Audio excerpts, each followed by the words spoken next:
So hi everyone, welcome back to my channel. और आज की वीडियो है मेरे लिए आपकी योग, जो कि है दर्शन एवं क्रिया योग। सो इसमें मेरे लिए आपके पास है पेपर जो है जिसका नाम है वीएससी, जिसे हम कहते हैं मूल्य संवर्धन एंड पाठ्यक्रम। सो ये है वीएससी का आपका पेपर। ऑल्सो मैं आपको पहले बता दूं, बिकॉज मेरा जो है वो हिंदी मीडियम नहीं है, मेरा मोस्टली इंग्लिश मीडियम में होता है। सो मैंने जस्ट ट्राई किया है कि इस वीडियो को बनाने का, ताकि आपको एक मैं नॉर्मल आपको एक समरी दे सकूँ, या फिर मैं आपको एक्सप्लेन कर सकूँ कि आपका पूरा सिलेबस क्या है और आपको क्या क्या चीज़ें पढ़नी है। एक चीज मैं आपको बता सकती हूँ कि अगर आप इस वीडियो को कम से कम 4 से 5 बार अच्छे से देख लेते हो और इससे पूरे टेक्स्ट को जो कि मैं आपको दिखाने वाली हूँ उसे अच्छे से रट लेते हो ना, या फिर याद कर लेते हो, जो भी हम कह सकते हैं, अगर आप उसे अच्छे से याद भी कर लेते हो तो आप मिनिमम पासिंग मार्क्स तो ले ही आओगे, जो बच्चे पासिंग मार्क्स लाना चाहते हैं। इसका मतलब ये नहीं है कि मैं आपको ये कहूँ कि सिर्फ आप यही पढ़ो। आपके पास होगा कि बहुत सारा मटेरियल वगैरह जिस बच्चे के पास भी है, सो वो आप पढ़ सकते हो। ऑल्सो अगर आपको ये वीडियो इंग्लिश में चाहिए तो वो मैं आपको और ज्यादा एक्सप्लेनेशन में जो है वो प्रोवाइड कर सकती हूँ। अगर आपको चाहिए तो कमेंट्स में मुझे बता देना।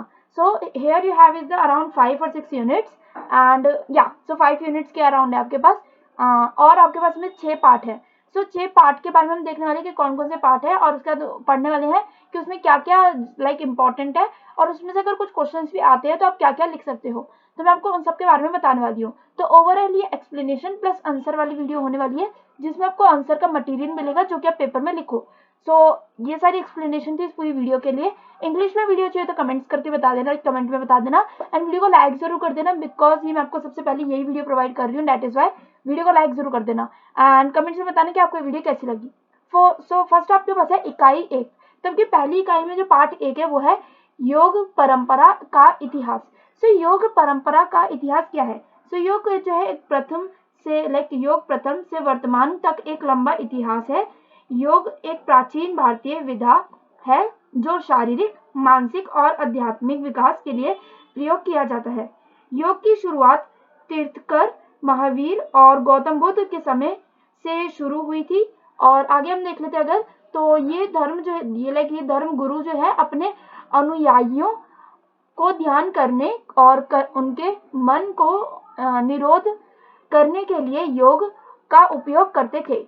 आगे अगर हम देखें तो योग शब्द जो है, तो योग शब्द जो है एक युज से बना हुआ है जो एकता या संयोग को दर्शाता है। योग का विस्तार महर्षि पतंजलि ने किया था, जिन्होंने योग सूत्र नामक ग्रंथ का रचना किया था। योग सूत्र में योग का अष्टांग मार्ग बताए गए हैं, जो हमें शारीरिक, मानसिक और आध्यात्मिक स्थिति को सुधारने में मदद करते हैं। योग विधा की विस्तारता और व्यापक परंपरा भारत के अलावा दुनिया भर में फैली हुई है। वेदों में योग के लक्षण बताए गए हैं और उन्होंने उन्होंने योग को अपनी शिक्षाओं में शामिल किया है। सो ये मैं आपको नॉर्मल पढ़ के ही बता रही हूँ, बिकॉज अभी मैंने जैसे आपको बोला मैं इंग्लिश मीडियम में हूँ, तो इसलिए मुझे हिंदी मीडियम का ज्यादा नहीं पता। बट हाँ, ये आप अपने जो अगर आपका कोई क्वेश्चन आता है योग के बारे में कि योग का प्रथम शुरुआती कब से, इंट्रोडक्शन देने का तो उसमें लिख सकते हो कि योग जो है प्रथम एक वर्तमान का एक लंबा इतिहास है। ऑल्सो आप इसमें महर्षि पतंजलि के बारे में बता सकते हो विस्तार में, और गौतम बुद्ध के बारे में जो कि यहाँ पे आपको बताया गया था, ये रहा यहाँ पे महावीर और गौतम बुद्ध के बारे में, तो इनके बारे में आप बता सकते हो अपने पेपर में। आ जाते हैं हम नेक्स्ट पार्ट पे, जो कि है योग, आसन, प्राणायाम, ध्यान। सो योग में हमारे को 3 चीज होती है, दैट इज आसन, प्राणायाम, ध्यान। सो योग जो है एक प्राचीन भारतीय विज्ञान है जो शरीर, मन और आत्मा के संतुलन को बढ़ाने के लिए विभिन्न तकनीकों का उपयोग करता है। योग का अर्थ है जुड़ाव या एकता। इस विज्ञान के मुख्य उद्देश्य में से एक स्वस्थ जीवन जीना, जो शरीर, मन और आत्मा को संतुलित बनाता है। सब हम देख रहे थे योग की तकनीकी में सबसे लोकप्रिय तकनीकी आसन, प्राणायाम और ध्यान है। सबसे पहले होता है आसन। आसन क्या होता है? आसन योग का अभ्यास होता है। आसन शरीर के अलग अलग हिस्सों को संतुलित करने के लिए बनाया गए विशेष धातुओं का एक संयोजन है, और आसन की विधि में ध्यान और श्वास के साथ संयम और उन्नति की जाती है। उन्नति वगैरह की जाती है इसमें। और इसके अलावा आसनों का अभ्यास शरीर के संवेदनशीलता को बढ़ाता है और संवेदनशीलता को बढ़ाने में मदद करता है।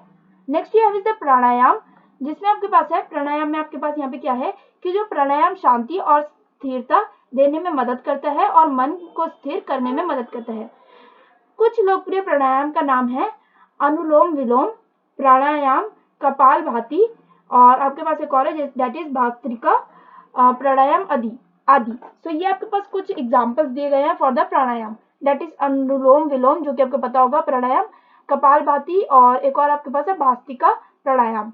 नेक्स्ट हम देख लेते हैं दैट इज ध्यान। अब ध्यान क्या होता है? तो ध्यान योग जो है एक महत्वपूर्ण योग है, अंग है, एक महत्वपूर्ण अंग है जो मन को शांत करने में मदद करता है और आत्मज्ञान प्राप्त करने में मदद करता है।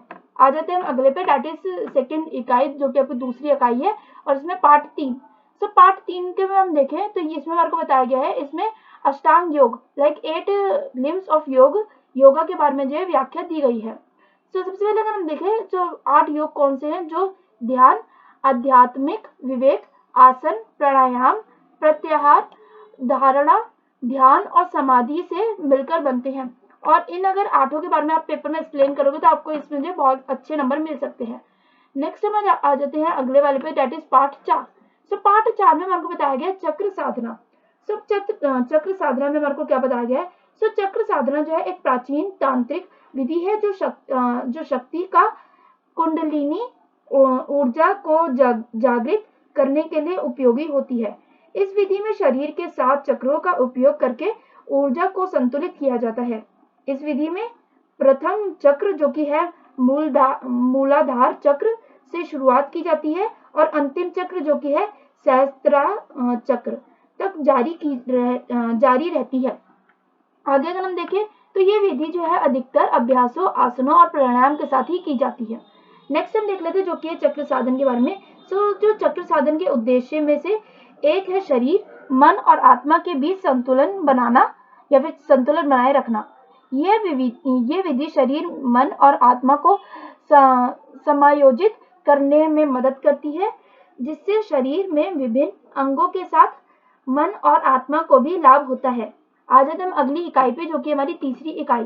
सो यस, इसमें हमारे पास 3 ही यूनिट्स थी जो कि 3 इकाई थी और 6 पार्ट थे। और आज हम आ गए पार्ट 5 पे जो कि है आसन, जो कि सामान्य परिचय। सो आसन का हमारे एक सामान्य परिचय देना है इसमें, तो आसन के बारे में पढ़ लेना बिकॉज इसका आपको पेपर में ज्यादा कुछ नहीं आएगा, बट आसन के बारे में पूछा जा सकता है। सो आसन हमारे शरीर के लिए बहुत ही महत्वपूर्ण होता है, जो हमें बैठने, खड़े होने और लेटने में सहायता प्रदान करता है। उन्हें सही तरीके से करने में हमारी शरीर और मानसिक स्थिति दोनों ही स्थिर होती है। यह भी सुनिश्चित होता है कि हमारी सांस नियंत्रित रहती है। इस पाठ में हमने कुछ साधारण आसनों के बारे में जाना है जो हमें दैनिक जीवन में लाभ प्रदान करते हैं। ये आसन हमारी शारीरिक लाचारी और उच्च रक्तचाप, ऐसा कुछ शब्द है ये, जैसी समस्याओं को भी दूर करते हैं। आ जाते हम आखिरी अपने पाठ पे जो कि पाठ 6। तो पाठ 6 में हमारे पास है सूर्य नमस्कार एवं नाड़ी शोधन प्राणायाम।